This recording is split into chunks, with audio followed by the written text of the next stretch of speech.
Hey guys, I'm Natalie. How are you all during this fun period of quarantine and global economic downfall? I hope everyone is staying safe and relatively sane at home. I hope you're all finding healthy things to do and exercising. I hope you're not hoarding toilet paper. Anyways, today I'll be reviewing the graphic novel adaptation of Les Miserables by Victor Hugo. The original was written in 1862, centered around actual events that happened during the French Revolution, about a man called Jean Valjean and his tragic life story, including those all around him. Often regarded as one of the greatest novels of the 19th century, some people get revolted from seeing how thick the actual book is, but that's one of the good things about this adaptation because, good news people, it's only 45 pages long. I want to dive in further into today's book review. So the thing that I know I always want to find out about a book before I pick it up from the store and start reading it is what ideas are the author trying to get across. Now in the case of Les Mis, this story holds a lot of morals hidden behind some fancy words. Victor Hugo managed to convey his ideas to his readers with touching scenes, ironic conditions, and basically just with a dramatic flair.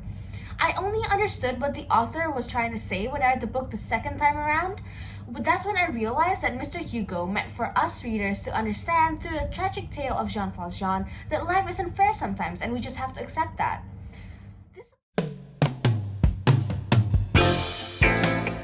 This is a question I find very interesting because mainly I think that this book can cause a lot of emotions to just surface within you. It can cause some kind of anger towards the injustices that a lot of people face, and not just during that era, but even in our current one. The whole story revolves around an ex-convict named Jean Valjean who stole some bread and basically got in prison for trying to feed his hungry family.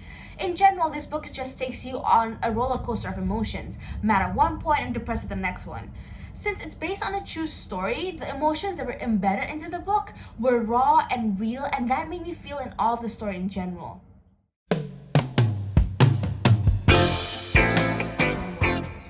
Specifically the part where Jean Valjean decides to save a man from under a carriage by lifting it with his back, even when he knew that by doing that, he'd be compromising his good and honest life as Monsieur Madeleine.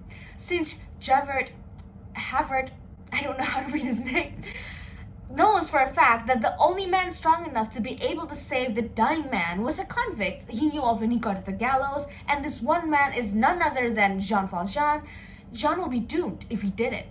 The fact that he did it anyway spoke volumes about how good he actually is as a person. It shows that all the crimes he's committed, he only did it to survive. And don't we all do things just to make sure we get by? It's natural, and it's amazing how Victor Hugo managed to depict this in this story. Obviously, Jean Valjean is great. However, the two people that I found most interesting were Cosette and Marius.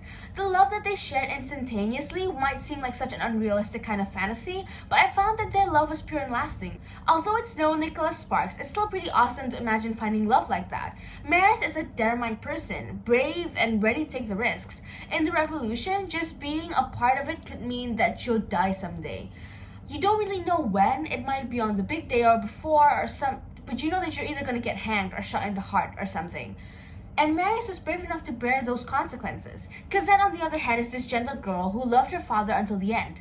The book didn't really go into depth with her character, but it did show how much of a gentle, loving soul she is, and I admire her for being able to stand living with the horrible people her mother left her with for such.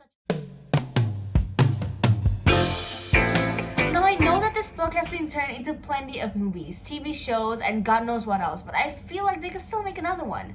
My favorite movie out of all of the various adaptations was the 2012 one, titled exactly like the original, given that it was the only one I watched. It won plenty of awards, the cast performed at the Oscars, and not to mention it was a star-studded cast. It was told with plenty of amazing music, basically like a Broadway show on screen. It was an epic, emotional roller coaster, and it was 2 hours and 40 minutes long. Now, I don't mind watching a movie that long because I'm into musicals. However, it could do with a lot less content. Like, maybe not make almost every single conversation be sung into a ballad. Still, it's hard to cut out most parts of Les Mis, and all the music reflects the complexity of the characters' emotions. In a way, singing it out actually shortened the amount of time it would take to explain all these complex matters that's going on in the character's head. And hey, who doesn't like bursting into song once in a while just to get it out of your system? So that is it for the book review. I hope you found it useful. I hope you decide to go ahead and give it a try. I promise you won't regret it. I learned a lot from this book, including the fact that life doesn't always treat you fairly. It really makes you reflect on things and makes you realize how lucky you've been so far. The story might seem complex and a little long, but once you start, you get caught up in the intrigue of how life is in 19th century France. Although I don't really recommend this book to those who don't want to get caught up in all of this thinking about life thing, or you just don't want to read something so heavy. I really hope you get the chance to read this novel, especially this adaptation, because it's so simple and easy to read. All the graphics make it interesting as well.